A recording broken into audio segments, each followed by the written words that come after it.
world. This is Jedd Johnson, and this is episode 84 of This Week in Grip. Of course, I'm not alone. Alan Heineck's back, and hopefully his incision is cooperating. We'll hear an update in a sec. The esteemed James Retarides is here with us, and he's going to be pretty much taking over the show today with a talk on goal setting that's going to help everybody out in their training. But before we get into that, just a few things to cover. Luke and I did a grip challenge at the Syracuse Man Show last night. Got back into town like 12 hours ago, actually. And in an upcoming show, I'll talk about exactly what went down. I will say that we found one absolute brute with big hands and two ladies that really excelled, as well as many others that showed promise for a possible future in grip sport. We told everybody about our upcoming contest on 2/16/19, Cupid's Nightmare, and the entry form for the event is ready. You can access it in the description box below at dieselcrew.com and on the grip board. We hope to see you there.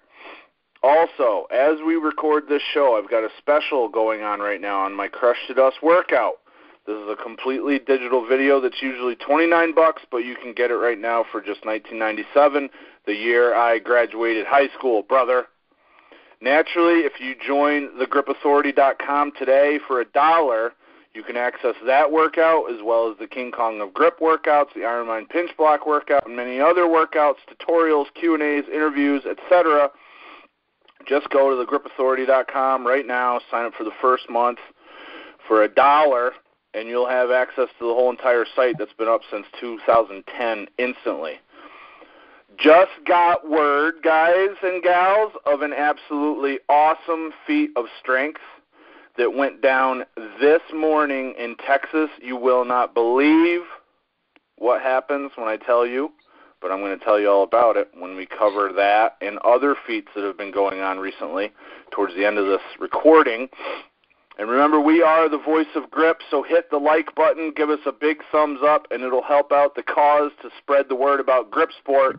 And remember, everybody, the first rule in grip sport is you tell everyone about grip sport. Oh, and one quick thing from last week. We ended up talking about Mike the Destroyer Wah last week. Eric Rusin posted a comment about his competition that I wanted to read. So thanks, Eric, for posting that. He says, Mike Wah, the Destroyer, has been competing on and off in arm wrestling since the 1980s. His 2004 contest did, in fact, take place, but there were only 3 competitors. No one came close to challenging his numbers.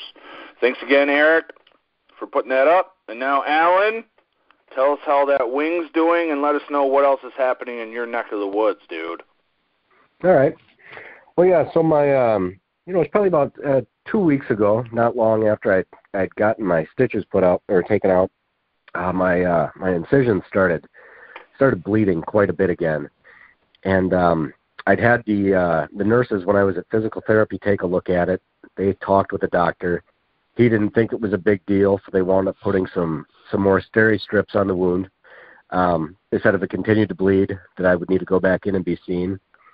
As luck would have it, the bleeding continued on.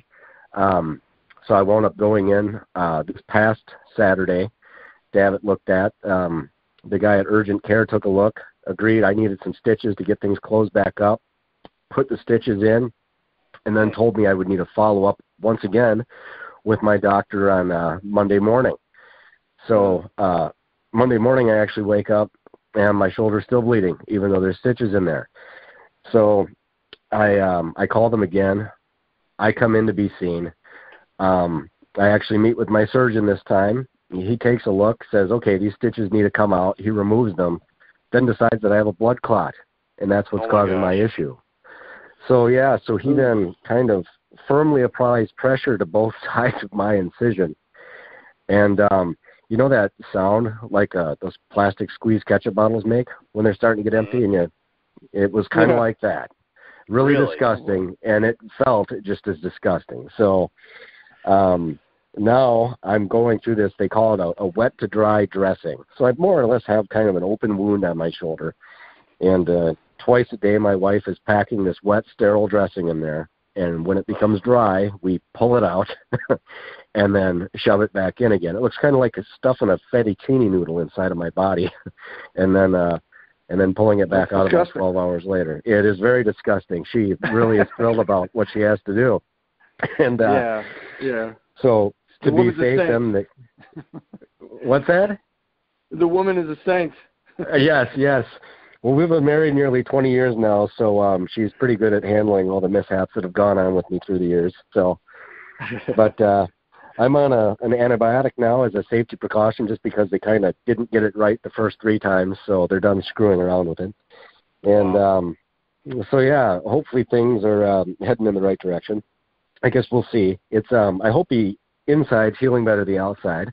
But, you know, those are the breaks, I guess. Last time I got off, pretty easy. Stitches were out in a week. I never had an issue after that. So it stands to reason if there's a 50-50 chance it would have to happen on my other side, I guess. So, yeah. Yep, well, always exciting. Yeah, that's a bummer, man. I'll tell you, but, it's like these are the things that test us, and in the long run, they're the things that teach us patience, and it's awful. It's terrible to go through it. It's frustrating to have to go to doctors every week, or even physical therapists several times a week, because it takes away from not just your training but your life. But it's one of those, and I think this is, in many ways, and this is something I'll touch on today, is that, when we're able to just shift priorities and say, this is something that we need, this is something that you need, and it's like, this has got to be my top priority. It's actually, it's healthy for us, because in many ways, like in terms of our own mental and emotional health, the best thing that we can do is learn how to transition, to go through change in life. So I really think that it's one of those things that whatever doesn't kill you makes us stronger, kind of thing. So I'm hoping that's the case for you.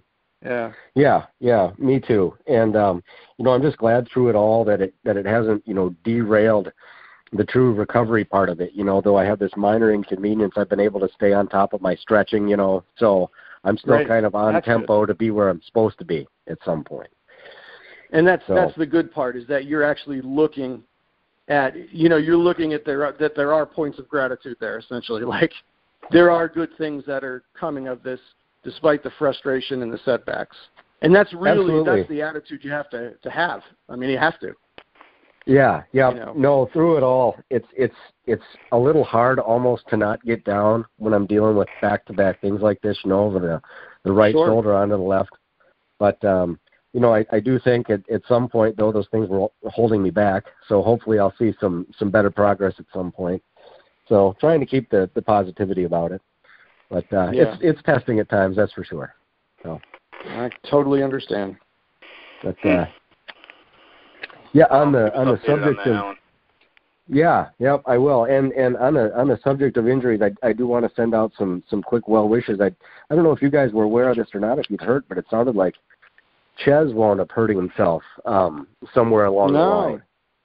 Huh? And really? Yeah, it sounded like he was working with a grip implement that he wasn't familiar with, again, unfortunately, and suffered some sort of injury that's going to require a surgery for him coming up end of next month.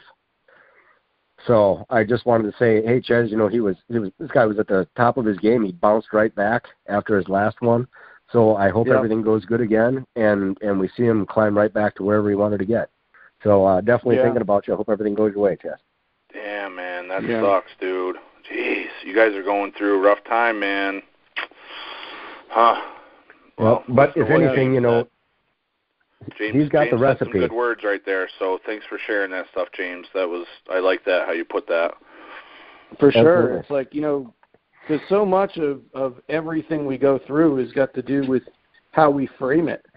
It's like when something goes wrong in our life, or if we're just down in general, the core beliefs that we have about the world are sort of our filter to the world. It's like we're not seeing things as they are.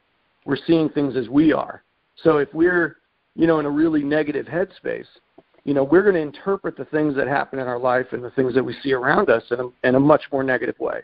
So that's why it is so important not to be like dishonest and not look at the negative at all, because it's there, but to be able to look at the positive and say, you know what, this is there too, and let me not forget that, and have more of a realistic perspective. So, but yeah, it does stink, and it stinks for Jedd because, I mean, what is he, probably top 5 in the world maybe in terms of grippers?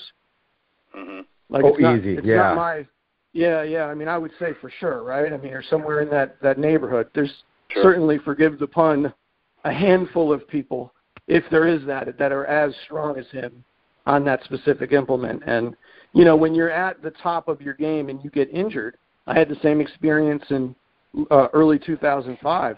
Oh, yeah, it's deflating and it's awful. But, you know, when you get back to where you were, you're just all the more grateful for it. Just in the same way, Alan, that when you and I have 4 healthy shoulders, you know, we're going to feel a great sense of gratitude for that. Absolutely. You know, yeah, we won't take them for granted. No, that's for sure. So, well, James, it looks like you had a pretty good training session going on recently. Gosh, yeah. Had a bunch of guys over. Well, you know, it's one of those things where I got contacted by these guys, Jacob and Todd. Jacob is the son, Todd is the father, and I guess they were at the gym, the rock climbing gym that Juji, Mufu, and Tom go to, and they were talking to them about arm wrestling, and they put them in contact with me. So I just made a little post on Facebook that barely got any responses about how, hey, I have a few new guys coming over. I'm going to host training this week, you know, for a few reasons. Number one, I know Bob doesn't do well with new people just showing up sight unseen. And my thing is like, look, I've been doing that for years. I mean, I've had a number of people who started arm wrestling with me who I had no idea who they were other than some exchange on a message board or an email. You know what I mean? And sure, maybe you're taking a risk. Who knows? You know, maybe you're inviting over Michael Myers or something. Right. But, you know, for the most part, most of the people are relatively harmless who come over. So yeah, we had them come over, and then next thing I know, Robert Miller's coming out with this guy Harrison Combs he trains with. Some of the old arm wrestling group that I used to train with are coming out. One of the crews in Albemarle is coming out, and then all of the regulars showed up. So we ended up with, I think, 19 people yesterday. Holy cow. In my garage and driveway. Holy cow. Yeah, it was pretty big. It got pretty big. Got on the arm wrestling table a little bit, tested out the shoulders.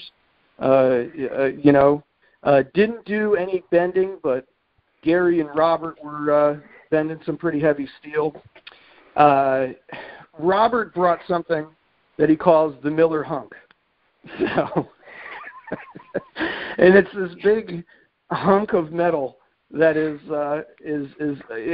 basically the width of maybe a little bit wider than 325s, and I'm not sure the weight of it, but it's really dense.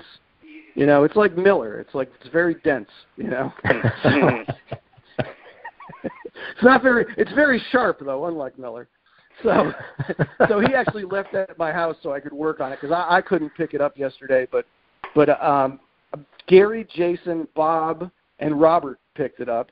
So you know, I'm gonna work on that because the first time I ever touch something, I'm never good at it. So I'm gonna put some work in, and I'm gonna end up lifting that before I give that back to Robert. And then this guy Todd, who comes by, he's in his late 40s. His son is 18. He had an uncle that used to arm wrestle professionally, and his dad and his grandfather used to arm wrestle with him when he was a kid. He's a very well put together, very lean, probably 215, 220. I grip up with this guy, and I'm not kidding. There's one other guy that I've ever gripped up with that had no arm wrestling experience that was stronger, but not by much. And this guy's 48 or 49 years old, I think he said. So he really wants me to start training him. So I don't know. I mean, I told him, you know, I'm not really committed to arm wrestling now. I might do a little training with him, but he did happen to take a crack at a couple of the challenge bells, the 118-pound one that Jason brought over that's got that I think it's a strength shop bell, and it's supposed to be 57 kilograms, but it's got this wide kind of oblong handle. He went under that thumbless and picked it up easy, and then he went under the 140, like 141 point something challenge bell, and he went under that thumbless and picked it up easy as well. Wow. So, yeah, he's going to come over and do some grip stuff, and he's going to, he seemed a little excited to train for the inch. Bob thinks he might pick it up the first time he tries. So, and the guy's hand is not big. It's a hair bigger than mine. So he's just that strong. Dude's a beast.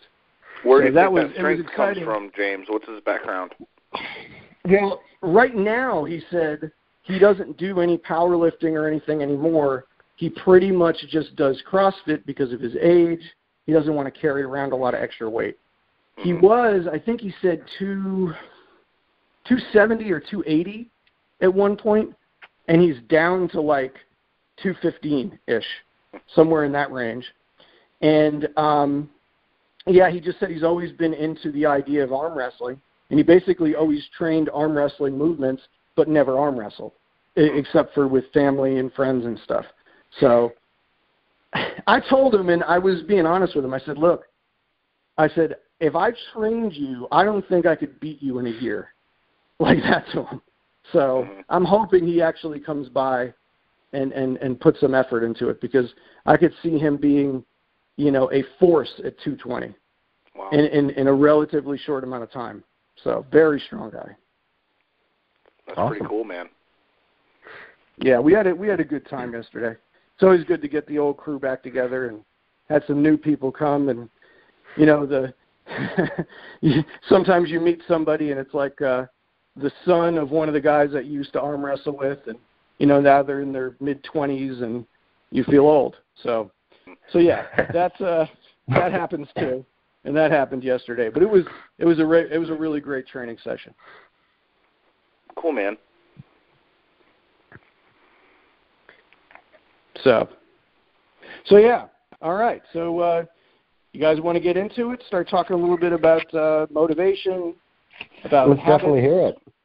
Yeah, goals, dude, I'm pumped. I can't wait. Please get right into it. Jump in. Well, it's interesting because did you guys follow Wojo on Instagram? Yes. Yes. Mm-hmm. Yeah. Well, he had posted this poster, this picture on his Instagram this week that is really great. It says, habit and routine are more effective than motivation. But my thing is, it's like, yes, but here's the thing. For many people, it's motivation that has to start, that has to spark healthier, more, just better overall habitual behavior, So it's like, essentially, motivation is important, because it's almost like what I was saying before to Alan. So much of the stories that we tell ourselves, it's what really determines our mental health. So part of the issue with something like, I'm sure, Jedd, you run into this, New Year's resolutions, is that they come with no sort of plan and no measurable change in mindset. There's no strategic approach to it, and a lot of what gets in people's way is this sort of draw to comfort, if you know what I mean. So it's like, in general, what I've found in my field is that we are very much creatures of habit. So it's like what I was telling Alan before about, being able to transition and change priorities, when you need to, is such a key indicator of good mental health, because a lot of what happens is, we feel like our feelings are facts and our thoughts are facts, rather than just some kind of like suggestion box. So for a lot of people I'll work with that might be at least situationally depressed, they'll talk about how tired they are after work. So they come home, eat a huge unhealthy meal, and they find some comfort. They'll sit on the couch, maybe have some beer, some wine, and watch Netflix, And it's like, it's almost like there's this idea that pleasure and happiness are one and the same. And for some people, maybe it's more like, if I can't have happiness, maybe I can at least have pleasure, you know? So you guys are familiar with Socrates? You know of the man? Yeah, know Yes. the name. Yeah, he was. He's the guy they referred to as Socrates on Bill and Ted's Excellent Yeah, Adventure. that's exactly what I was just thinking. Yeah. Gotcha. I got you, Alan. Right, Ha ha ha. So we're not going to be talking much Greek philosophy today. But anyway, he said that pleasure is like a leaking bucket. So as much as we get, we never feel fulfilled or complete. So essentially, like, pleasure without any kind of moderation is a mistake, and it tends to lead to less inspired behavior. So tired people are often people who, like, don't believe there's anything else to do, or they don't have the imagination to sit there and say, there's something else to do. There's something else I want to do. So tired people, the people we think are tired when they get out of work, you know, they'll stare at a screen, they'll sit on their couch, and they'll watch other people live, or they'll live vicariously through characters. And it's not to say that identifying with characters cannot be exceptionally useful in therapy, because it can have a great bit of utility.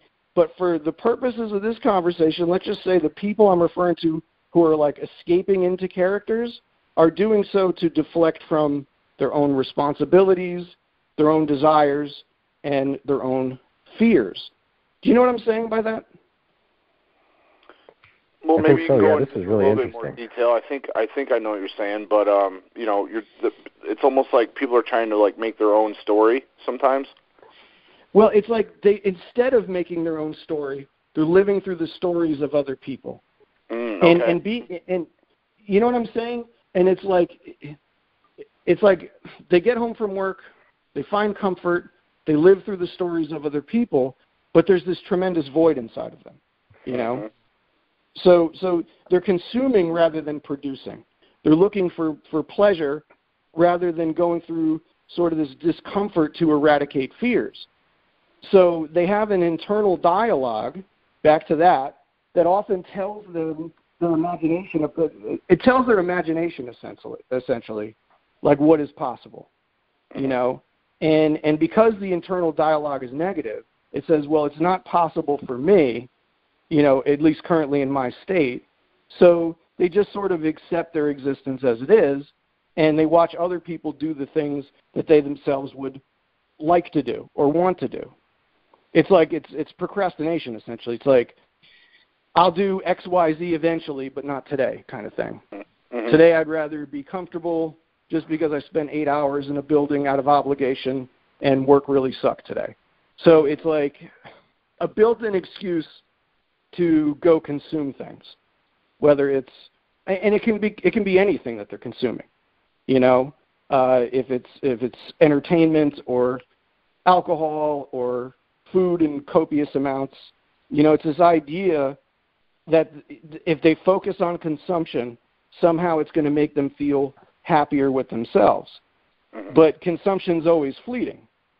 Like, I'm sure you guys can relate to, like, consuming something or engaging in some pleasurable pursuit and then, like, realizing that you did that without doing something that you could have done that would have been more productive and felt immediately, like, guilty or ashamed, right?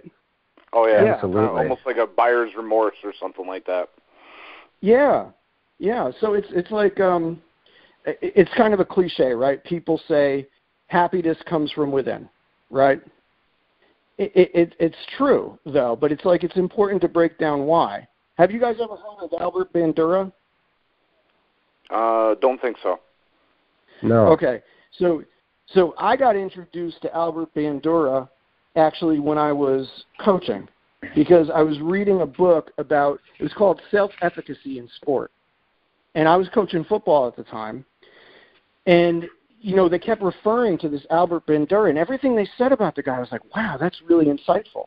And that's really how I got introduced to psychology. Well, not psychology in general, because I took, you know, as an undergrad, I took psychology courses, but, it kind of drove me to this idea that I need to pursue this because this is, it really caught my interest. So Bandura, who pretty much drew me into the field of psychology, he wrote really eloquently about the notion of self-efficacy. And that's that notion that when we're productive in our lives, when we meet, different challenges with our best efforts, when we feel capable and not ruled by what we call avoidant goals, we'll essentially feel better about ourselves. Mm-hmm. So do you know the difference between approach goals and avoidant goals? Have you ever heard those before? I don't think so. How about you, Alan? No, I'm not familiar with that. Okay. Oh. So avoidant goals are like goals that tend to lead us to anxiety. It's something like this, like I'm going to go to the gym today, like for our purposes. I'm going to go to the gym today and train my chest, but not too hard because I don't want to get hurt. Whereas an approach goal is I'm going to go to the gym today to train my chest and push harder and further than last week because I have goals I want to accomplish. Does that make sense? Can you do me a favor and just go over those two examples again? Because there was like a long blank spot on my end. I didn't hear anything that you said for that first Sure. example. Okay, so let me try to remember what I said. All right, so avoidant goals are kind of like, they're the ones that lead us to anxiety because they're all about us avoiding something. It's like, instead of the idea of I'm going to go to the gym and get stronger today, it's I'm going to go to the gym and avoid injury today. Whereas an approach goal would be, I'm going to go to the gym, I'm going to train my chest today, and I'm going to push harder, and I'm going to get stronger than I was last week, even if it's just by a little bit. So that's kind of like in baseball where somebody goes up there and says, okay, I'm going to go up here, I'm not going to strike out, instead of saying, I'm going to go up here and get a hit for my team and help us, with a productive at bat or something like that. Yeah, it's almost a self-fulfilling prophecy. You go up there with this idea that you're not going to strike out, so what happens? You start to develop performance anxiety. And now you're not really focusing on, the pitch that's coming in or the pitch or your instincts in general. You're focusing on the results and not the process. Right. So, and I guess an equivalency would be like if for grip sport, like thinking I'm going to go up for this gripper attempt and I'm not going to fuck this setup. And then you end up screwing the setup. So, okay. Yeah, exactly. It's like if you were focusing on that, rather than just saying, look, I can relax and be in the process of what I'm doing. I know how to do this. I do this all the time. Like this is fun for me. Mm-hmm. So like when we talk about another kind of cliche is that happiness and fulfillment come from balance, right? I'm sure you guys have heard that before. Yes. Yeah, I've heard something like that. Yeah. So the issue with balance is it can be interpreted so broadly. So, like, I can say specifically that the happiest people I know, for example, are people who have a physical passion, like, Jedd and Alan, you guys have grip, for example, right? Like, just something you guys are passionate about. And it's probably something that consumes your mind a lot, right? Like something you think about a lot. Oh, definitely. And for Jedd, this is even part of your career, right? Right. So that's the other thing. So a physical passion, an artistic passion, and a career, those people tend to have balance in their lives. Those are the people you seem to see who have balance in your life. I have Kenny Smith, right? You met Kenny Smith, Jedd? Kenny Smith. The arm wrestler from Maryland? Yeah, I think you guys went to I knew I Morocco recognized the name. Right? Yep. Mm-hmm. Well, Kenny's wife, Michelle, is a former dancer. She was a rockette. She also, she has her own dance studio, and she choreographs. So now you have someone who has this great artistic expression. She dances. She makes money. She makes a living doing something she's passionate about, which is the same thing, and it's also a physical thing. It's a very physical form of expression. So when you have those things, you're going to feel a pretty good balance in your life, just individually. Do you know what I mean? Sure. I do, yeah. Okay. Yep. I'll go a little bit more in depth. I hope I'm not losing you guys here. No, I like it. I like this lead-in. It's good. Okay. So I have a friend who I meet with probably like once a month, and he's kind of like me. He's like a psychological theory nerd. He's got a background in something called spiral dynamics, and he and I both have an affinity for a guy named Carl Jung. Have you guys heard of Carl Jung? Kind of. I've heard that name, but that's about it. Okay. Well, Jung talked about different archetypes. And what Bill does, this guy Bill Wilder I meet with, he has done this really great job of narrowing down what balance means. And he's done so using the archetypes and tenets of different theoretical approaches in mind. So every month or so, he and I will get together, and he'll like run ideas through me, and we'll just sort of brainstorm. And I really think his work is fantastic, and I'm actually looking forward to seeing him publish his work, because I really feel like it's a roadmap for developing like really truly balanced goals. Okay? So Bill, using some of these archetypes, has identified these 4 different personality aspects that we have within us. And one of them is what he calls the explorer. So the explorer in us wants to feel as though we're free to be ourselves. So we'll take part, it's sort of like we can be who we want to be individually. Do you know what I mean by that? So it's like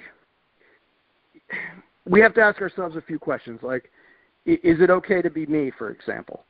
You know, and a lot of people will say, yeah, it's fine to be me, you know, but they can't honestly say that. And what I mean by that is it's like they can't show people who they are without putting on a different public face. Does that make sense? That does. Like yes. Yeah. Yes. So they don't really feel like it's okay to be them. So they don't feel like, if you can do that, if you feel like it's okay to be you, then, you know, you'll be freely expressive, you'll be self-respecting, and you'll be very self-accepting. If not, you'll often feel like, we'll tell people, like, you know, if you feel voiceless, or you feel apathetic, or if you feel withdrawn or prone to rage, you know, there's probably a part of you that feels like you're not free to be who you are. And we got to start setting goals for you that cause you to feel like it's okay to be you. Do you know what I'm saying? Right. Absolutely. Yep. This is really good. Yeah. Okay. Well, I'm glad you like it. So, like, another question we have to ask ourselves is, and this is from that part of that explorer part of us, is it okay to want what I want? And this part of your personality feels like pursuing what you want to pursue is all right. You know, and if so, you feel powerful, you'll feel passionate, you'll feel courageous. And if you don't, and we see this all the time, you know, people who feel invisible, powerless, depressed, they're prone to very unhealthy addictions, you know. I personally, and I'm sure you guys might relate to this too, I struggled with this with arm wrestling for a while, especially when I was younger. I didn't exactly have people in my life who understood why I wanted to be great at arm wrestling. They thought it was ridiculous, you know. So what I realized eventually was that I needed to do the things that would lead me to respect myself rather than caring about the respect of other people. Does that make sense? Do you guys get that with grip? Oh, yeah. Yeah, like, why Definitely. are you wasting your time with this that nobody cares about and nobody knows about? I get that all the time. Yes. Yeah. Yes. You know, just a quick example from me. My dad has never been supportive of anything that didn't involve like a pencil or a calculator my entire life. Yeah. If it was like physical things, he simply couldn't relate. And it was all literally a waste of the time. You know, basketball, you name it, anything like that. If it didn't involve a book, something, you know, from an academic point of view, it was just that Sure. It's never going to take you anywhere. It's just Yep. that was kind of the approach. And everything. Yeah. No, you go ahead. And You're that's a very male way of looking at things. That you know, it's like it's got to be soldier. You know, it's got to either be soldier or leader, hero. It's got to be like those things. You know, you have to focus on responsibility, you know, and accountability. And those things are important to us. I'm not saying that they aren't, but it's like if we're not doing that and we're young people who are important in our lives, especially our parents, will look at us and be like, what are you doing? You know? And then there'll be naysayers who try to talk us out of doing what it is that we love, telling us it's stupid or whatever. But answer me this. I bet you guys feel great about the fact that you became unbelievably good at a sport that you were passionate about, no one else cared about, and now you're at a point where you're like, you don't care about their opinion about it. Mm-hmm. This is such a thought that I have all the time. Yes, yeah. It's literally given me exactly what you just described. Like, I don't care. Yeah. Like, you could never do what I'm doing right now, you know, that kind of thing. Yeah. It's I mean, maybe it's not the nicest thing to say, but that's kind of how the feeling that I've gotten from it. Yes, absolutely. And that's part of what motivates you. That's what gets you fired up. I'd be lying if I didn't say there were times when I was like working on a PR, especially when I was younger, and I was more prone to feeling like, you know, it wasn't okay to want what I wanted, according to the people in my life, you know. And I would think about these things when I was going after a PR, or I'd be thinking about these things when I was on the table, you know. And it was cathartic to sort of get that energy out, you know. Yes, I don't absolutely. know if that motivates you guys when you go to lift. Oh, it does. Yes, Good. absolutely.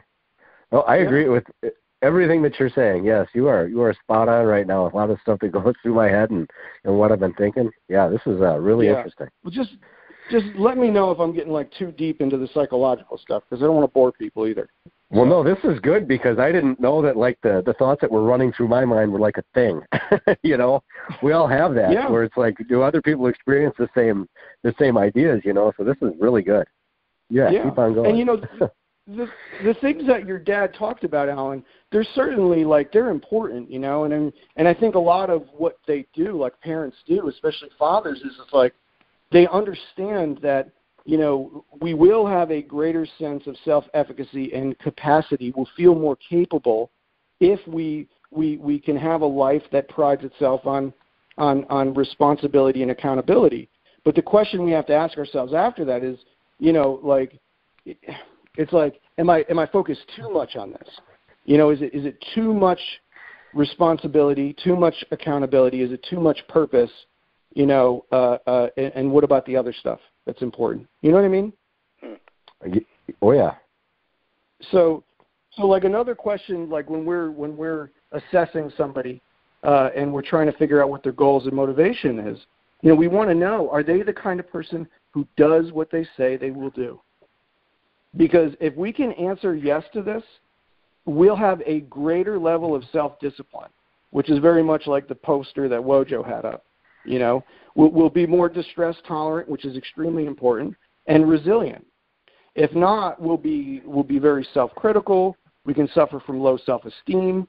We can feel very frequently defeated, and we can be more prone to self-destructive and even procrastinating behaviors. And those procrastinating behaviors bring out the guilt, and that guilt kills motivation. Does that make sense? Yeah. Yes. So like, it becomes sort of this cycle that people go through, where they feel deeply hypocritical and worthless if they're not people of their word. But it's like I often tell my clients, like, you know, perhaps the best thing about being a human being, and maybe the best thing about my job, is that, you know, we can make a decision to embody different virtues that we didn't have before. Does that make sense? Sure. Yeah, because it's like, really, I'm not sure there's any other species that can do that. And I think that's so unique, that we can be the person who absolutely never did the thing that we said we were going to do, you know, before, and then become somebody who is got a lot of integrity and a person of our word. It's just a decision we have to make, and we have to make it a priority. Does that make sense? Yes. Yes. So, like, even if a virtue, and any kind of virtue, wasn't modeled for us as children, you know, we can create a new habit of embodying that virtue by just setting short-term goals. You know, like if I have somebody that says, yeah, you know, I always procrastinate. You know, a good goal for that person might be, all right, well, for the next 2 weeks, I'm going to do exactly what it is that I say I'm going to do, and I'll be mindful of what I commit to. I won't overcommit or undercommit. Mm-hmm. So what this starts to do is it creates this momentum that they need into becoming that person that identifies with doing what they say they will do.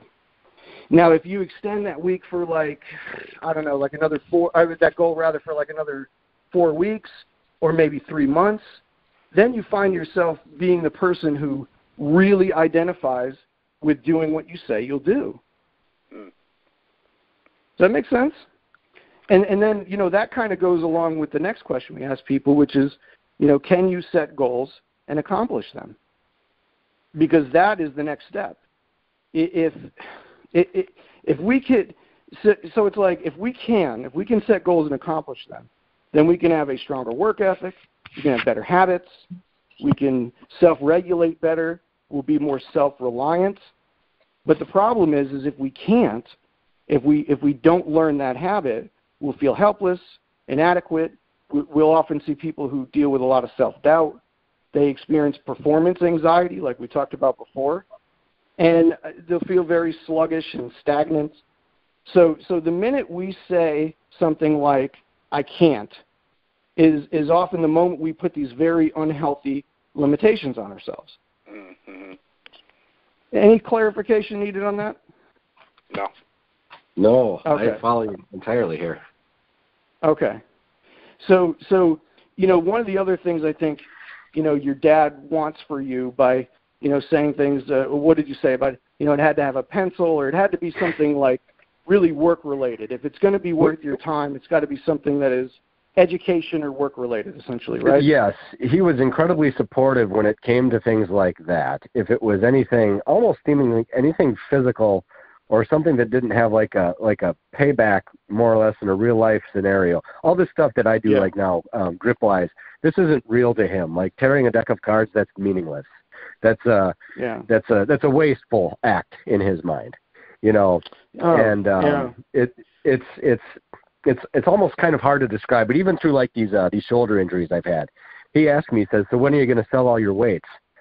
You know, it's like, it's best not to say exactly what goes through my mind when he says that. But the reality is, those things like that I have, they make me happy. you know. So getting rid of them, that's not going to help matters any. You know, and they make you happy, and they're a huge part of your identity. Absolutely, yes. Yeah. And and it's maddening when somebody when something like that's suggested to me, it pisses me off. You know, because it's whether any of these things have actually hurt me or not. They're fun for me. I like doing them, and I'm not hurting anyone else. And it's I think it's productive. You know, it makes me a better person in the end, even though there might be a few hiccups along the way. So it does make you a better person because, again, it's another thing that moves your life towards balance and harmony and purpose. I mean, it gives you a sense of purpose to do that.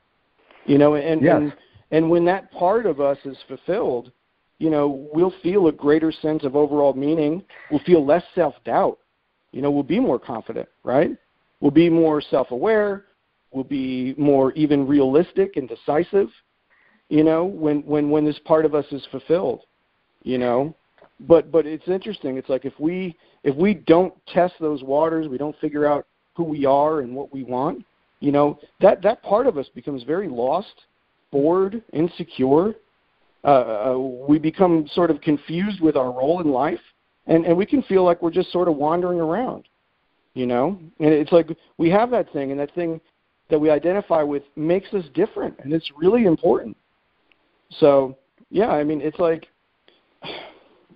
I don't know, for example, like, if I didn't have arm wrestling, and I didn't learn how to win and lose, and I didn't learn how to build camaraderie and compete with sportsmanship and all of those other things, you know, I would probably been a lot more aggressive as a person and not assertive, you know. I don't think I would have been as confident or felt as successful or even felt like I had as much integrity, you know? And it's weird. If we don't have those things, we can suffer from crises of identity. We can feel trapped, insignificant, stagnant, and be more of a pushover. It's like so many people come to my office who are 45, 50 years old. They've been working their whole life. They've been good wives or husbands or parents. They have the money they need, all this other stuff, but they feel like nothing is different about them. And they need that thing, you know? Yes, I exactly know what you're talking about. Yeah. Throughout all this, like this is my thing, you know. Yeah. So yeah, absolutely, I agree. Yeah, and you know, I would say the last part of us that we should set goals in, and I know this is probably not the podcast for it, but is you know, kind of fulfilling this lover and giver in us that seeks intimacy and emotional closeness. And I don't mean just with, you know, a significant other. Like part of what we do on weekends, getting together with a group of people, I mean, that is part of what makes that great is the emotional closeness. You know, we're sharing laughs and we're having a good time. And, you know, there's times where we even start kind of talking about what's going on in our lives, and we need that. We need that kind of connection with people, you know? Yes. So yeah, and I think, you know, a lot of people either neglect that or they pour their energy into a different part of their life. But if that part of our personality that's motivated by and sees great benefit in healthy relationships and friendships, you know, well, and doesn't see specific relationships as something they need to be happy or fulfilled, you know, so they don't, you know, find themselves in codependent relationships. But if they are motivated by and see benefit in healthy relationships and friendships, they're going to feel a greater sense of balance. They're going to feel more motivated. So, you know, some of the questions we have to ask ourselves, and I think this becomes an issue in friendships. And I know, you know, this has been an issue with friendships with guys I've had in the strength world, is like, can we be honest during times of conflict with people? And can we be empathetic? Can we understand their perspective? I mean, how many times do we see, you know, these little falling outs happen, you know? And it's just sort of like there's this inability to try to understand the other person kind of thing and relate to the other person. Yeah. Well, we need that in our life. We have to have friends or people in our life that we can do that with. So, yeah, I mean, if we can do that, you know, we'll just be more empathetic, compassionate. We'll feel better. We won't feel like everything has got to be sort of this zero-sum game, you know. And I know some people are motivated by that idea that I have to be better than everyone else, you know. But if we don't look at our training, for example, that way, or if we don't look at our friendships with guys that we train with that way, you know, we'll have a way better time. We'll be way more relaxed. And, you know, I don't really feel like it hurts our performance either. Does that make sense? Oh, yeah. Yeah, for sure. Okay. So when I work with people on motivation, I'll work with them on something that are called SMART goals. Have you ever heard of those? Yes, I believe so. Yes. I'm familiar with the acronym, but I can't break down all of the letters individually. Yeah. Let's see. It's I know how to put them together. I'm trying to think of it. It's specific, measurable, attainable, relatable, and either I think time sensitive or trackable. So, like for example, I think I had heard time based or something like that. Yeah. Something that is in some way trackable, and I put time. I think I have time sensitive on my sheets at work, just because it's like I don't want people setting these ridiculous long-term goals if they're not used to goal setting in the first place. You know what I'm saying? Right. So, and by ridiculous, I don't mean unattainable. I mean, like, it's almost like you said last week, Jedd. They got to be goals that scare you. Those kind of goals. Well, a lot of people that I'm working with, they can't deal with goals that scare them yet. So it's almost like they got to find goals that are certainly attainable.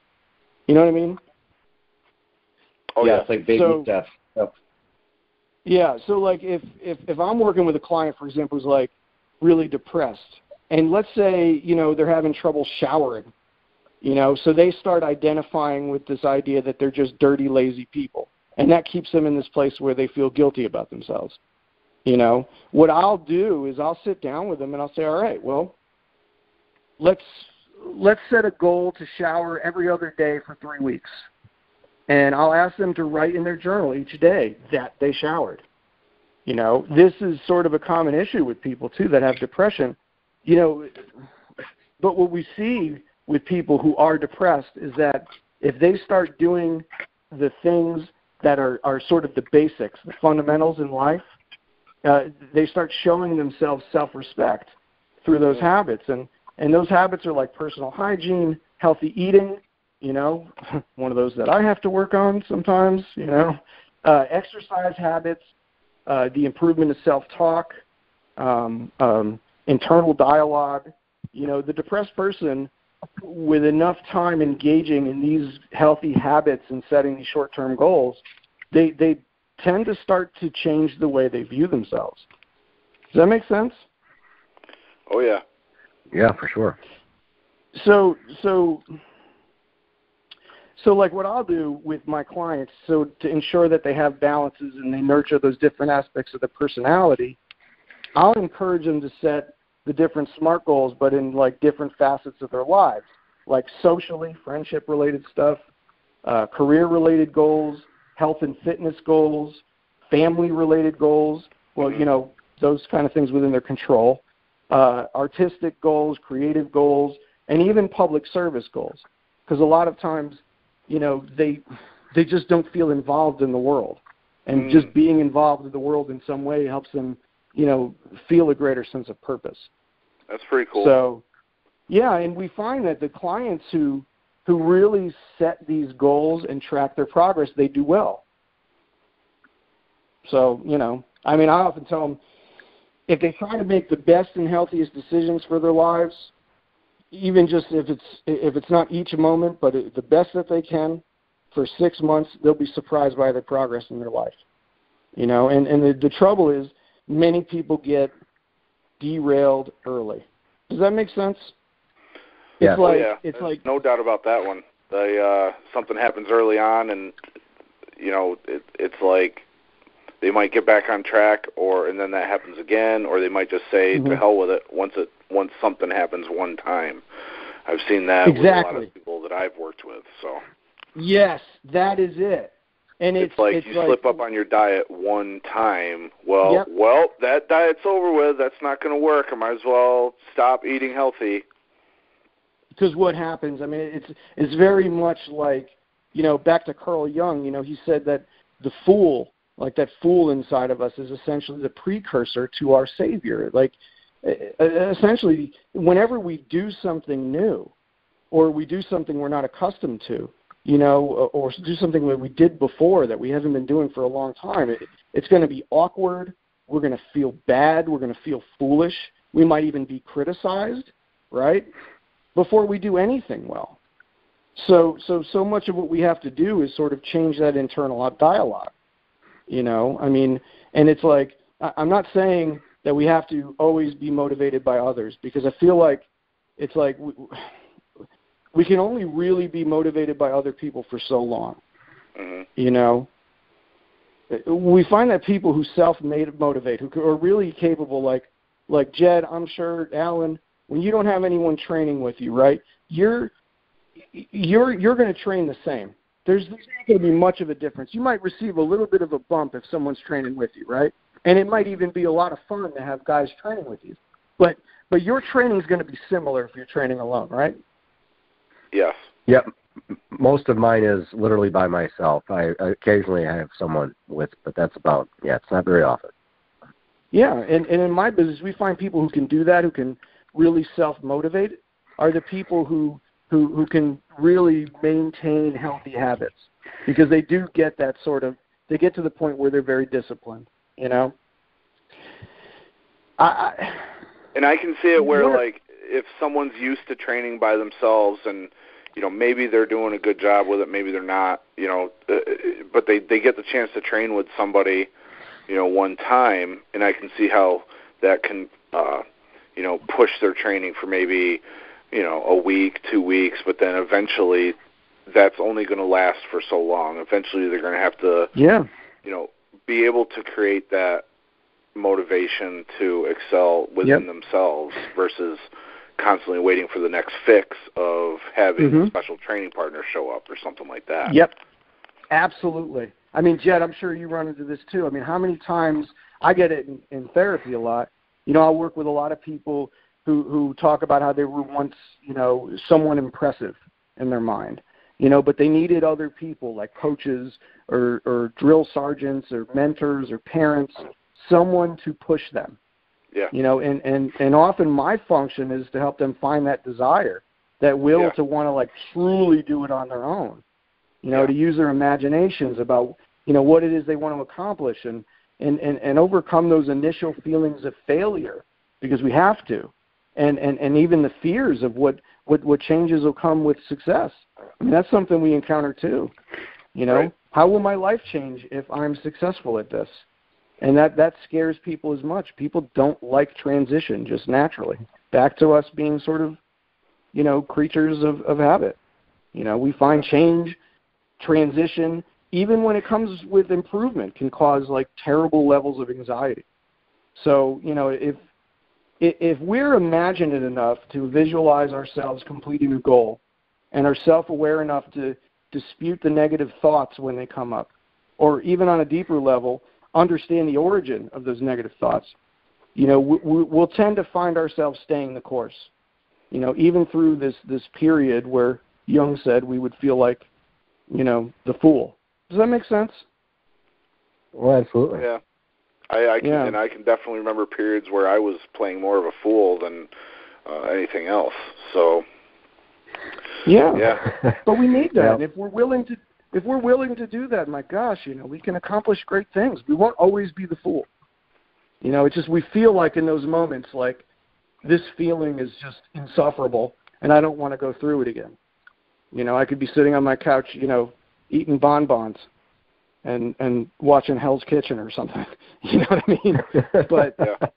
But no, I mean, we have to be able to go through that foolish period because something great is waiting for us on the other side. Always. Absolutely. Not always.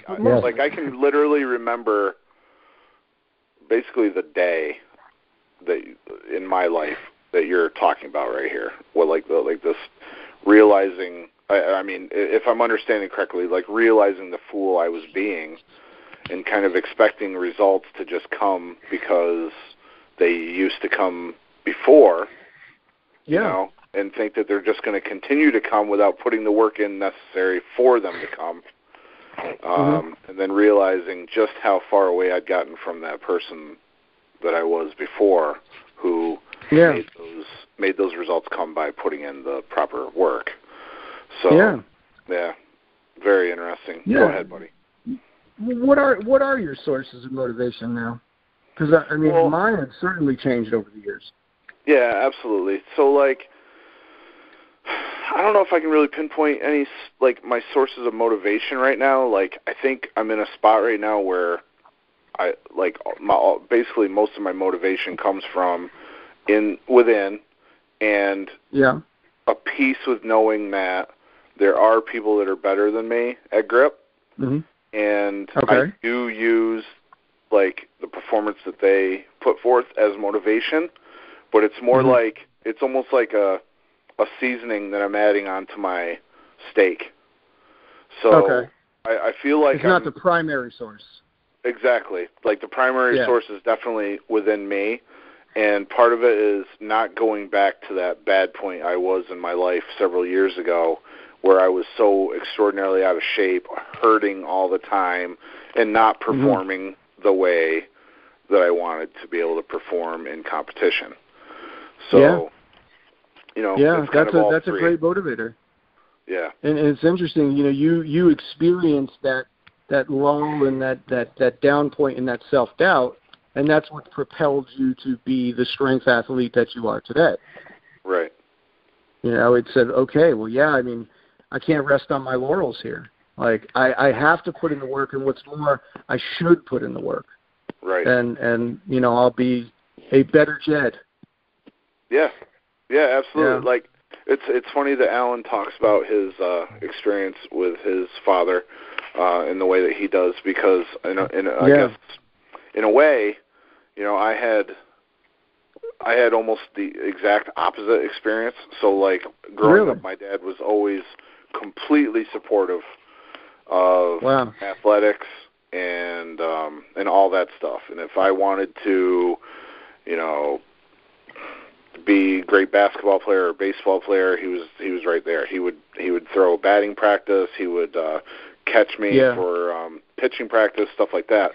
But there were times in my life where it got, like, overwhelming, and he was pushing so hard that, like, it made me not want to do it anymore. So, you know, it's like Alan and I, he experienced one extreme where it was like, you're wasting your time, and I was experiencing another extreme where I was being pushed so freaking hard that I didn't want to do it anymore. So I can relate to that one, boy. Yeah. So, but at the same time, you know, I think I've said this before on the show. Like, I think that constant pushing and prodding from him when I was younger has a lot to do with the like the work that I'm willing to put into something now in training. Because from the time I was 10, you know, it was expected that we would be out in the hot sun for 2-3 hours working on baseball, getting a sunburn, and being sore for a couple days. So, you know, today it's not a problem when this psychotic Luke Raymond wants to train for 3 hours on a Saturday. You know? But the difference is I actually enjoy it now. So, and that's great. And I think that's part of what it is. I mean, that's part of resilience. It's like, you know, and distress tolerance. I mean, I talked about distress tolerance before. Like, you have to be able to get used to being uncomfortable. And it's like, when you get used to being uncomfortable, it takes a lot more to make you uncomfortable. You know what I mean? Right. Yeah. And so much of it, it's like, if we retreat into this avoidant goal of staying away from discomfort, you know, we're going to find ourselves a lot less distress tolerant. We're going to be getting uncomfortable a lot easier than someone that maybe who was pushed to their limits. I mean, I had a similar relationship with my dad.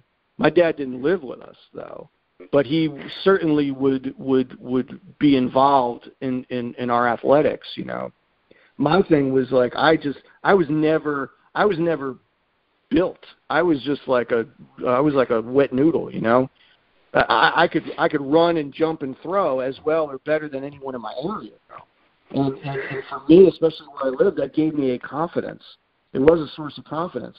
You know, I don't know how much we want to get into personal stuff, but my home environment was not exactly conducive to the development of self-esteem or self-worth or even secure attachment, for that matter. You know, right.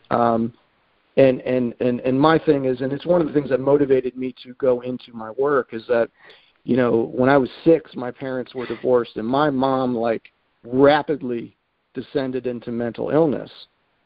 And since my brother and my mom and I lived with my mom, you know, with the exception of moments when she would be, like, hospitalized or institutionalized, you know, we were often subject to just rage and instability. And I had this, like, dubious distinction of looking exactly like my father.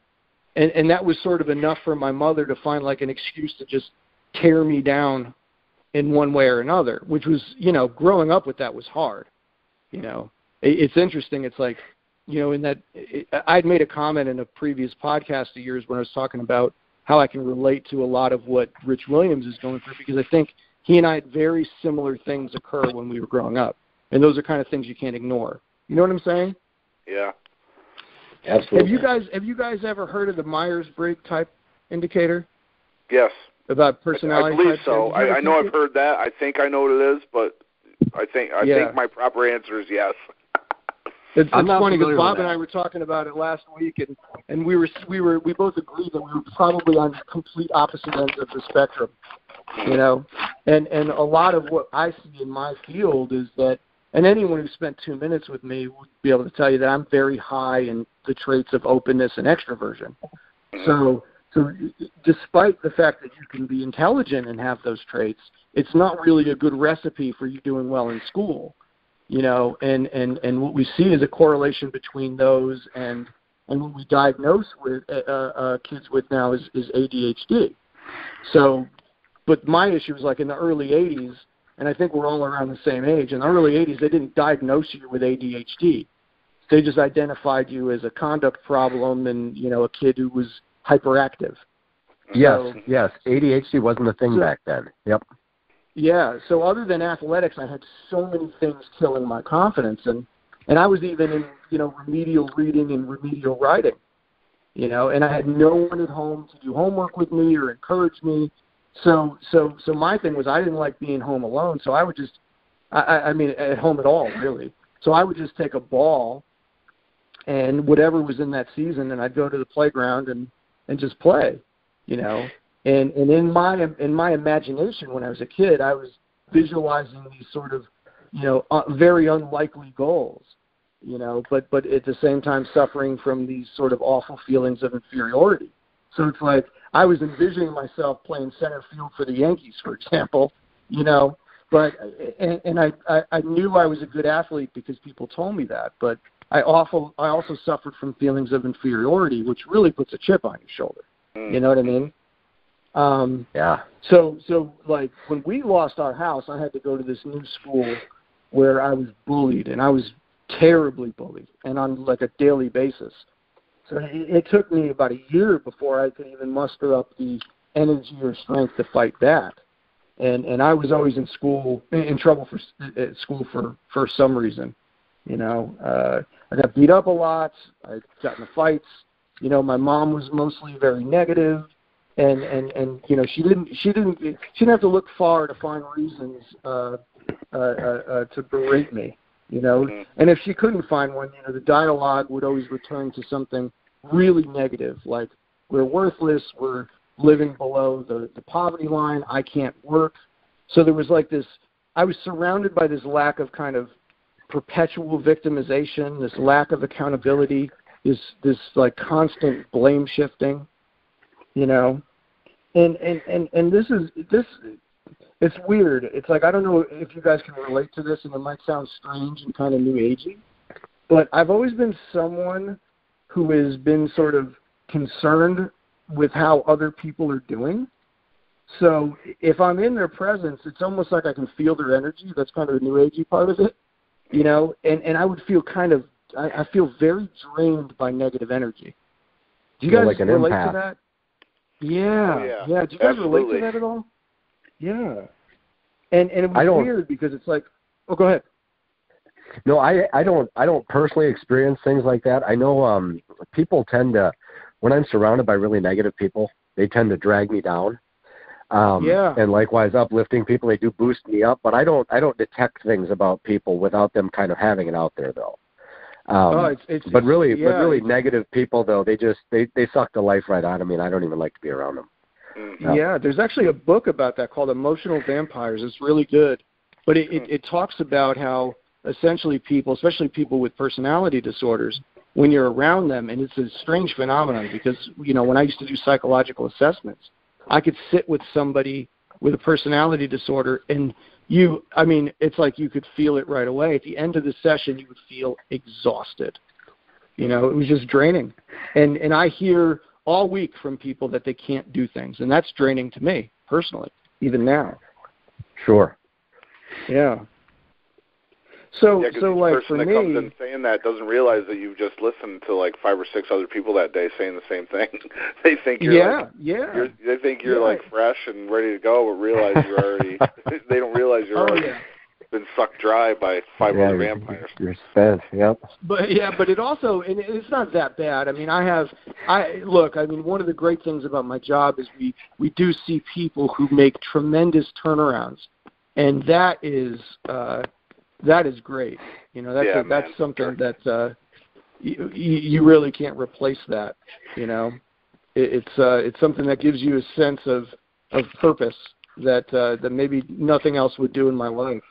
You know, and it's weird. It's like I don't know if you guys ever experienced this, and it's one of the things that I said about when I was talking to Rich Williams. I talked about how, you know, when you are, especially when you're young and you're treated by contempt by people, you know, like people just treat you with this sort of contempt, and you don't even know why you deserve it, kind of thing. You know, it's weird. It's like you can either really give up on yourself, you know, or you can say, you know what, I'm not going to give up on myself. I'll give up on myself. I don't care what kind of contempt people treat me with. And if you take that approach in life, I mean, when people talk about movies like Rocky, for example, or Rudy, you know, it's not just the underdog story that they're really sort of appealing to. It's this idea that, you know, here was this person, or, you know, both of these guys who were treated with just total contempt in their life, you know, but, you know, it wasn't about winning some championship. It was about enduring, and it was about not giving up on yourself and seeing that you could go through it, that you could be standing at the end. Right. You know? That's why most people don't realize Rocky lost in the first movie. You know, it wasn't about him winning. It was about him being able to endure and coming out the other end, even though he was this guy who was constantly told, you know, how pitiful he was. Mm-hmm. Does that make sense? Yeah. Oh, yeah. I was just watching Rocky 2 last night, actually, to be honest with you. Isn't it great? Like the second one.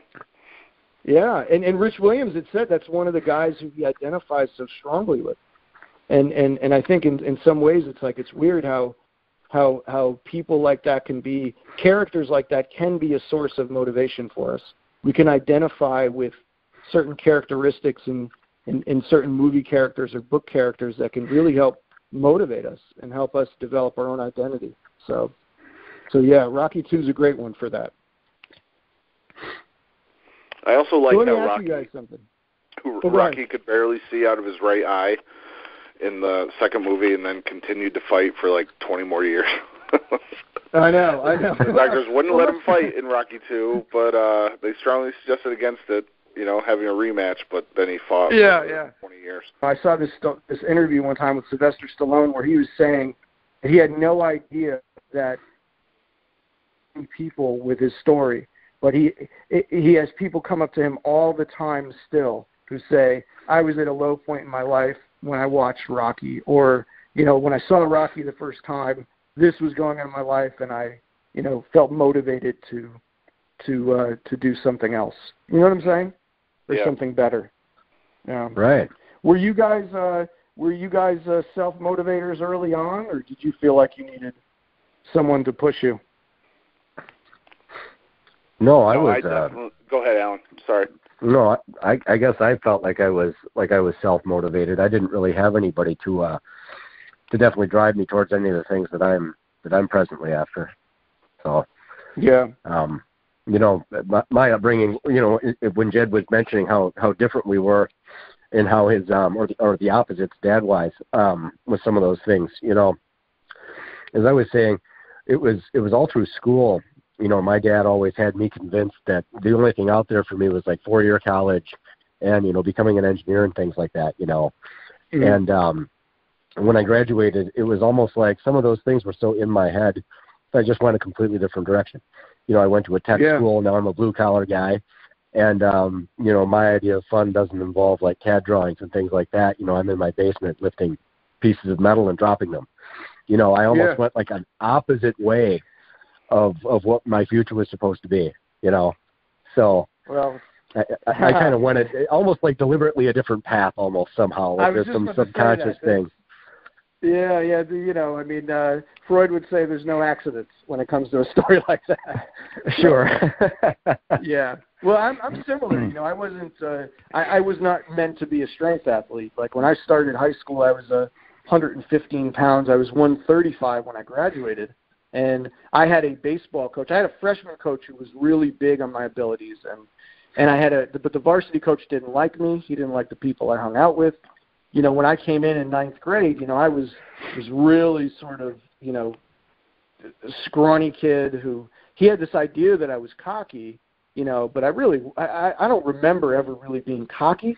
I can remember feeling terribly insecure and even socially anxious in some ways.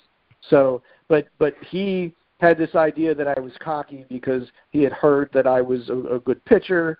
He had heard that I won MVP at the St. Joe's basketball camp. So it was like this, you know, he had this thing with me that started really early on.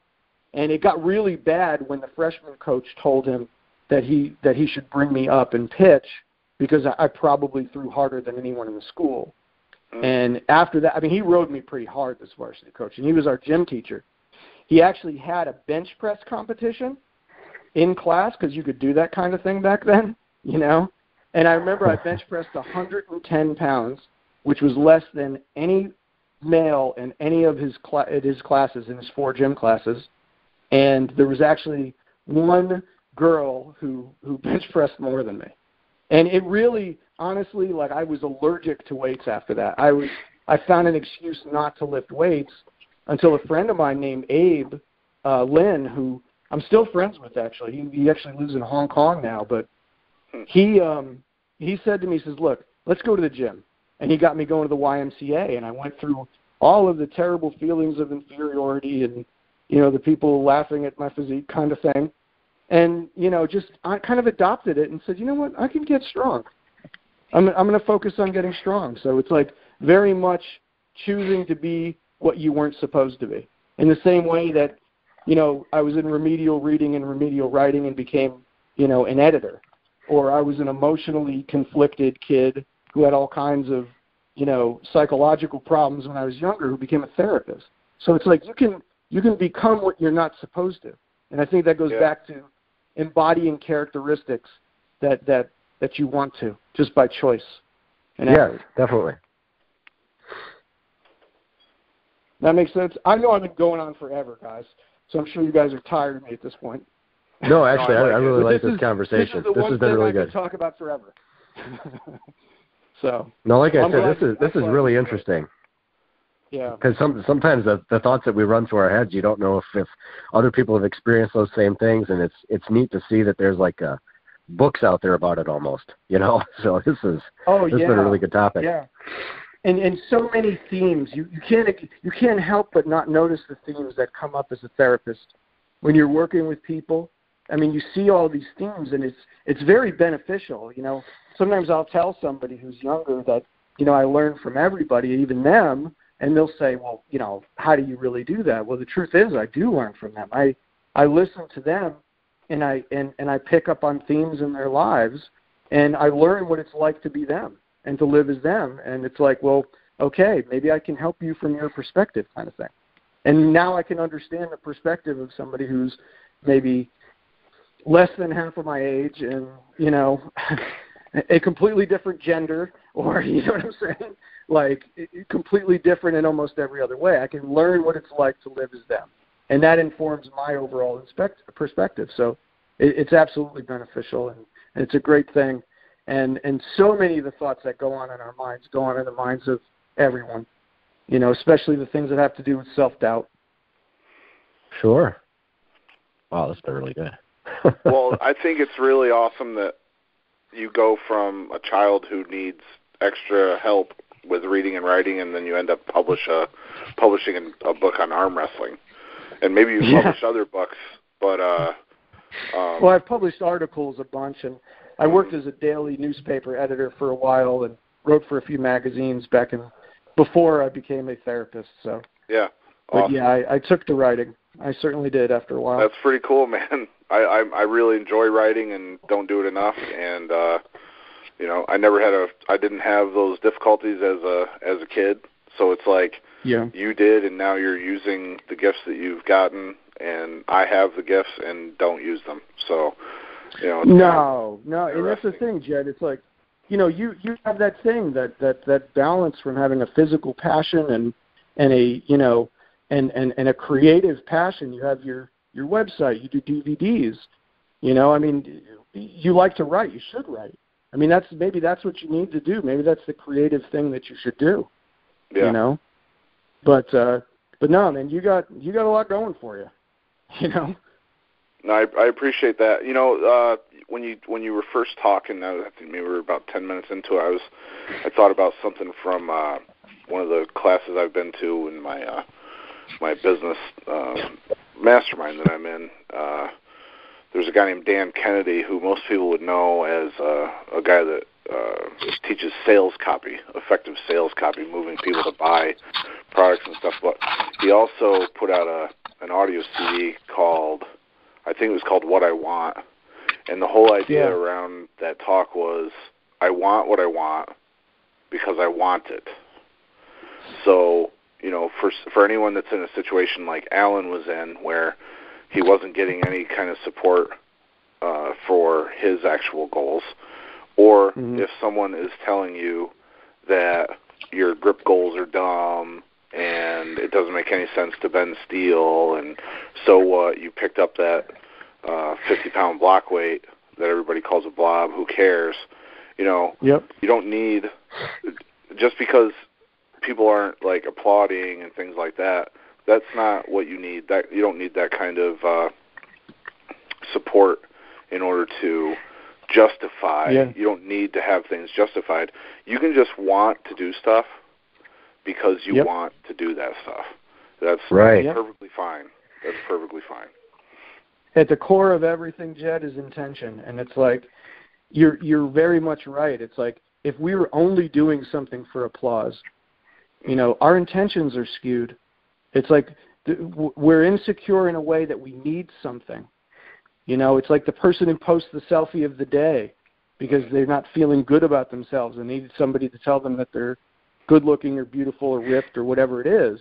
It's like, you know, you have to be more self-affirming. It has to be, your intentions have to be pure. It's got to be about your goals. You know, I can walk in from my garage and tell my wife that I just curled a 145-pound dumbbell, and she'll say, "That's great, honey. You know, there's turkey burgers in the fridge if you're hungry." You know what I mean? You know, and it's like, of course, you know, admiration is nice, right? I mean, it's something we identify as an emotional need when we're working with couples. I mean, admiration is a good thing. It's nice to hear that people are watching what you're doing and saying, "Hey, man, that's awesome." You feel supported. And you should want to be supported and support other people.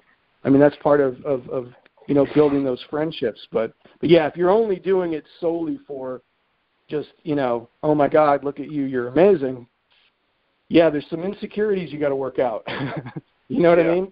And if you don't have a therapist, I know a guy. So. Right.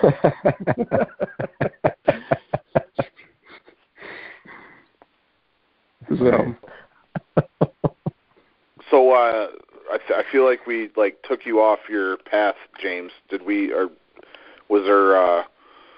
Did you get everything covered that you wanted to talk about? Oh, I mean, there's so much more, Jedd. But you know, I mean, I know we've probably exhausted this conversation. You know. Yeah. But, well, for the last 10 minutes, it was more like me and Alan bouncing back and forth than you. So. No, and I wanted this to be a conversation. Yeah. I didn't want this to be, you know, just me bogarting the whole thing. You know, it's just I'll write little notes here, and I'll go over the notes, and I'll be excited about it. But I'm probably halfway through my little bullet points here, to be honest with you. Oh, and I know really? we've been at this for probably an hour and a half, so I don't want to belabor the point. Maybe we can do a part 2 sometime. Yeah, maybe we can do a part 2 sometime. Well. It's been nice getting to know more about you, James. Heck, dude, I didn't even know that you played baseball, I don't think. So Yeah. So that's pretty cool, man. I mean, my life was baseball from the time I was 5 to 20 or 19 or something like that. Yeah. So mine was almost as long. Yeah.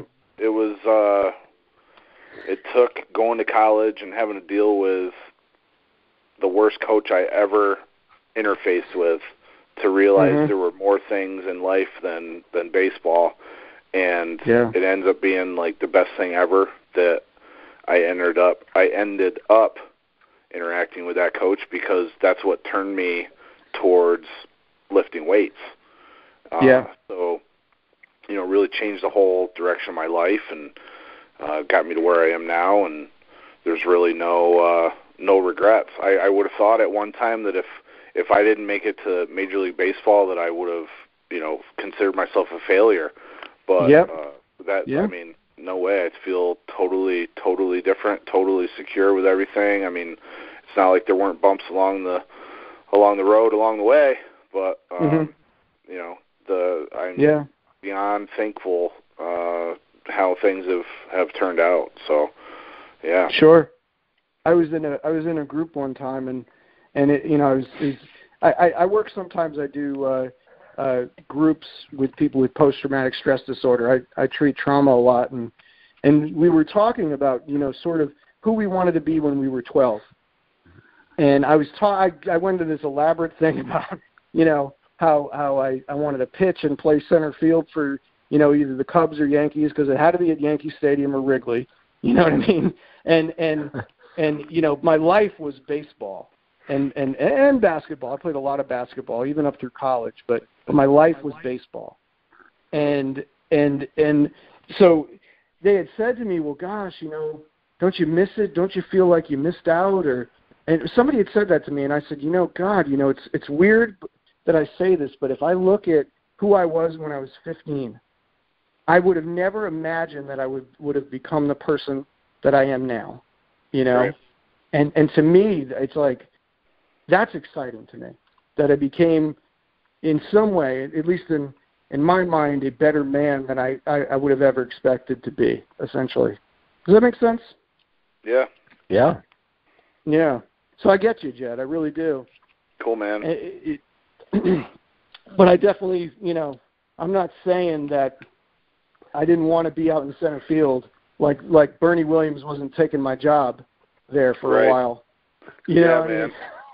I was there at Yankee Stadium thinking to myself, you know what, Bernie, I can give you a run for your money out there, which I couldn't, obviously, you know. But I was, 19, 20 years old. So. Well, I remember you grew up in New England, didn't you? Yeah. I lived in Connecticut, southern Connecticut. Yeah. I was born in Bridgeport. I lived there in Stratford, and I lived in the Bronx.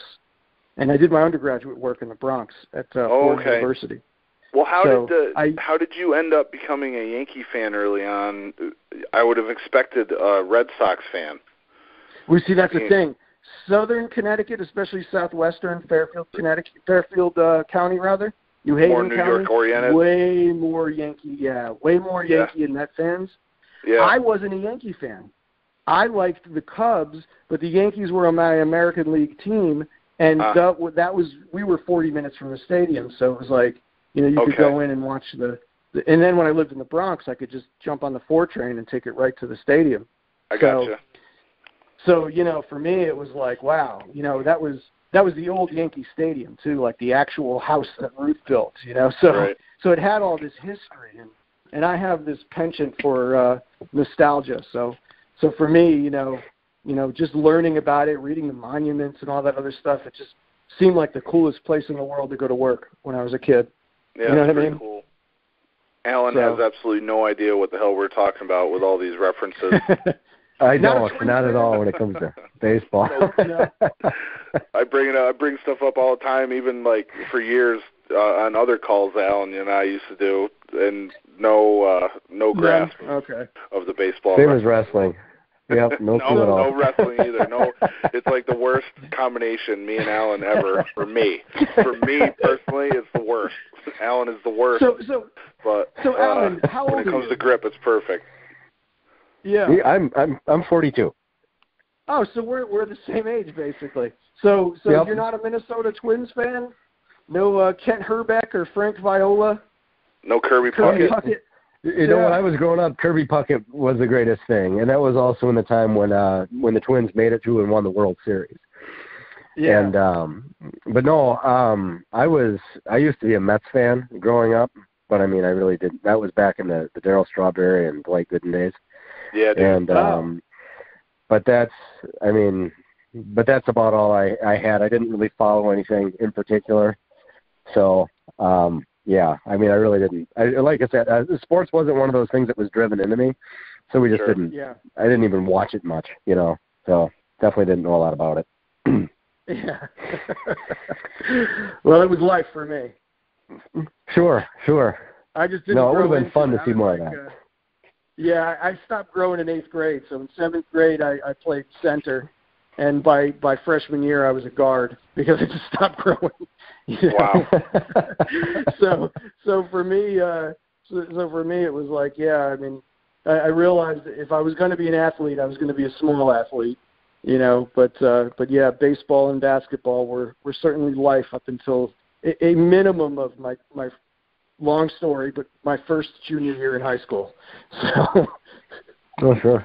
That's another conversation for another call.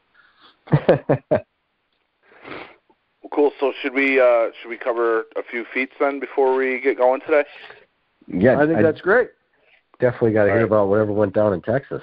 Yeah, dude. So I pick up my phone earlier while I'm working on some programming, and the message was from Adam Glass. And I'm just gonna. Do you want to take a guess now that I told you Adam Glass sent me the message about who did this feat? It had to give it to Tanner Merkel, I guess. Yep, Tanner Merkel. That's what I was thinking. Tanner Merkel just broke the silver bullet record with a 30-second hold with a number 4 out of the package. He weighed in at 196. Dude is the future of grip. Yeah. So that, like when you talk about external motivation and stuff like that, that's something that, sure. For about, like, if it was 2012 and I would have read that, I would have been mad for about 2 weeks because someone did that. Yeah. But, because I've changed so much over the years, it was about 2 minutes, and then I was like, well, I guess I got a little bit more work to do because, breaking that silver bullet record is one of my goals for the February 16th competition. So, but congratulations to Tanner. That's huge. That is just. Oh yeah. Now this is an official record. This was at a competition. I believe so. They were having something called Show of Hands today. Okay, so, I thought there was something going on. So wow. Congratulations, Tanner. That's incredible. And Jedd, in psychology, we refer to that as extrinsic motivation, right there. Extrinsic. I knew there was an EX. Yeah. So, there's extrinsic motivation for you to get on that silver bullet by the time the Arnold Schwarzenegger Classic comes.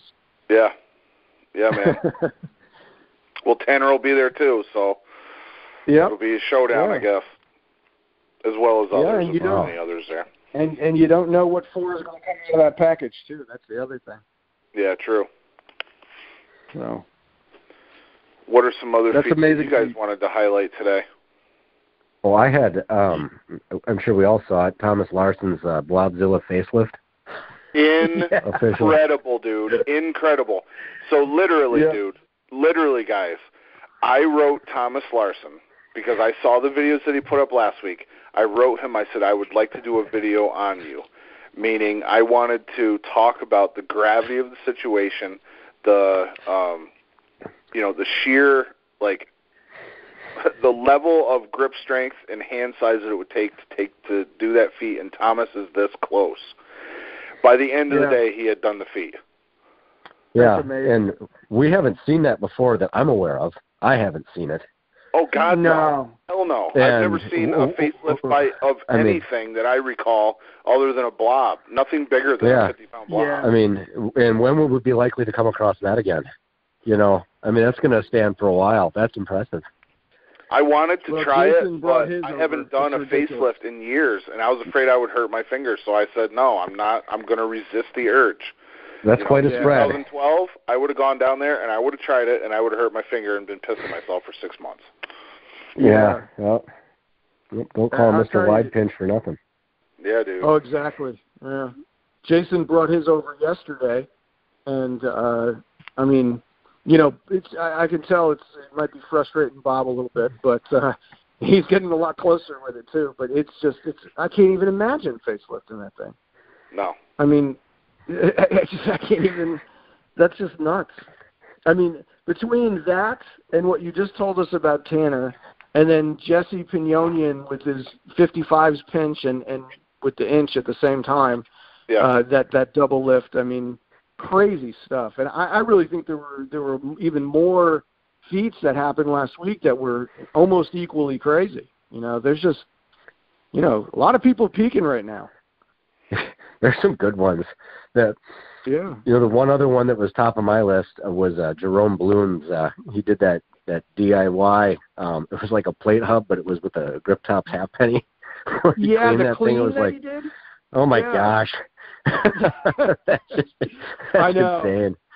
That just looks wrong. Like everything about that, it was like, is that possible? I know. Visual impact to it. Definitely. Yep. That's incredible. Oh, yeah. Good for him. Do you guys watch Martin's Lysis' YouTube channel at all? He is hysterical. He has got a great sense of humor. Character. Yeah. Yes. And he just did a video on Ode's birthday, 69th birthday, where they did some thick bar lifting too. If you guys hadn't seen that, it was pretty cool. No, I don't think I saw that. Usually he pops up in like, I thought I had the bell rung for him, but I didn't see that. No, not yet. I didn't even know he had a YouTube channel, and then all of a sudden it started showing up because I was watching, I believe the connection was Larry Wheels' videos. Yes, that's when his popped up too. Yeah. Mm-hmm. And I saw his come on. I want to give a shout out to Rindo for doing a 3.5 silver bullet, the first time he's ever tried silver bullet, and I let him borrow a 3.5 and got like 7-8 seconds with it. So that dude's a beast. Yeah. And then also, here's a name I don't know if you guys know. It's Lee Martin. You want to look him up. I don't know where he was, whether he was at Odes or if he was at Sorinex. I don't know where he was. You might recognize it if it's a Sorinex gym, James. But if you go to Lee_Martin_USA, he lifted an inch dumbbell last week, and he was like, does anybody know where this challenge came from and when it started and stuff like that? So I kind of made a post that it was from Thomas Inch in the 1800s, but I don't know much about the guy besides that. It just popped up because of the tag inch dumbbell or grip strength or something like that. So, and did you guys see? Well, go ahead.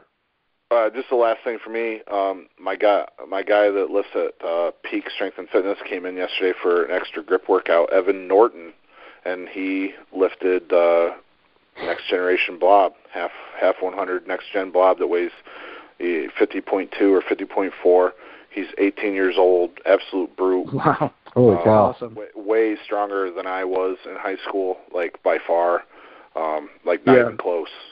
Good size hands on him. Really likes grip, and he'll be competing in his first contest at the Cupid's Nightmare here in February. Oh, very awesome. Cool. I know you guys must have saw John Matchnick with the 45s pinch hula hoop, or hula that he did rather hula hoop with the 7 he did like 7 rotations or reps or whatever it would be called. Completely circumnavigating his body with 45 7 times. That was nuts. Yeah. I never even thought to try that with anything bigger than 35. So that's pretty crazy. My buddy Eli did something like that. I don't know how many revolutions he got, but revolutions. That's the word I was looking for. Yeah. He got 2 20-kilo plates for, I don't know, a handful, quote unquote, of reps. Back in like 2004, I don't know where we got these plates, man. They're like the roughest 20-kilo plates you'll ever see. Oh wow! Weeders, they're 20-kilo weeders, and okay. I have a set of those. I don't think he got as many as John pounds. did. Oh wow! Yeah. So, do we want to talk about this Princess of Power getting air under the Dinny Stones, or do we want to find out more information? No, I would like to talk about that, and if anybody does have more information, would love to hear it. We were talking about that before the call started. James, go ahead and bring us all up to date on that. Well, I don't know her name. That's the big thing. It's like I was looking to see if I could find her name, but I I went on Instagram, and it was just I saw somebody lifting stones, and I was like, well, I don't follow this person. Who is this person? And then I looked, and I was like, wait a second. That still photo is of her pulling what looks like the Ninny stones without straps. And sure enough, she did. And we are trying to figure out whether or not she is absolutely the first person to get wind beneath the stones, air underneath those stones without straps, the first female to do so. So that is something that we were not able to discern entirely. Right. Would you guys agree? Yes. Yeah. We were thinking that Jan Todd was the first one, but it said that on the website that she got them with assistance. So we're not sure if that means straps or if that means hook grip or what the case may be. So I see that. So the lady that did it, her page is Princess of Power, but the I is a 1, and then there's a dot, and then the O of is a 0, and then the O in power is a 0, and it says her name is Emma Jane. Beyond that, I don't know. Yeah. I don't know much about it. So, maybe Grip World can educate us about that. Yeah. And hey, did you guys see Nigel Blackburn had a nice silver bullet hold with a 3 of about 19 seconds? So yeah, Nigel rated heavier than his body weight. Yeah, he's that guy's something else, huh? Yeah, he's incredible. Yeah, that's awesome. And then the last one that I noticed was Chloe Brennan. I saw her on her page. She had a hub lift of on an Ironmine hub of 45 pounds, which nice. I thought was pretty cool. Yeah. So she looks like one to watch as well. Yeah, dude. Absolutely. Well, next week I'll go over the competition that we held last night. Some pretty cool stuff went down. I don't even have the data with me. It's still in Luke's truck. I got to go up to his house later and get it. So, but some pretty cool stuff. I really like doing that stuff, especially to see some of the things go down when people don't even know what they're doing and they do so well on it. It's really cool to see. Yeah. Yeah, I can't wait to hear about that. that. Very cool. Hey, did he wind up keeping that cat he rescued out of his truck then? Did you see that? Yeah, I saw that. Yeah, he got bit up pretty good, man. He somehow he cut his finger with scissors at one point in the day, and then got bit on like the pinky by the cat later on. Yeah, so both of us have now been bitten by feral cats in our lives. So I don't. She looks nasty. nasty. So much in common. Yeah. Well, I ended up getting rabies shots out of it. So, and when I left him last night, he was not looking too good. So maybe he woke up foaming at the mouth this morning. I don't know, but it might be worth a trip to the emergency room. Luke, if crazy enough to jump up inside your truck while you're on the road and the engine's running, then there's something wrong with that cat. If you ask me. Yeah. Right, I can just see visualizing Luke kicking through like the doors of your gym, foaming at the mouth, and crushing number 4s and cleaning like axles with 300 pounds on it, and just raging out like the Hulk. Yeah, that kind of stuff. I've heard those rabies shots are no fun. Well, they're really not fun when you have a grip contest and an after party at your house, and people like Tommy Heslop and Bothrob Vigence and Clay Edgen are at your house, and you have to go to the hospital during the party in order to get your second shot, just in case you were exposed to the virus or the prion or whatever it is that causes it, and you have to go and get your your shot so that you don't end up developing it. That's when those shots really suck. As far as getting the shots, I remember the first one was kind of a pain in the ass because they had to shoot some stuff right into my hand when it was still wide open. And that didn't feel great, but as far as like the follow-up shots, I don't even remember them, especially the second round because I was pissed off because I wasn't at my house with all those big grip dudes there. So, oh, wow. Yeah. That sounds awful. Yeah. Yeah. And barely no pictures were taken, and no videos, so, it might as well not have happened. There might as well not even have been a party at my house, man. Crazy stuff.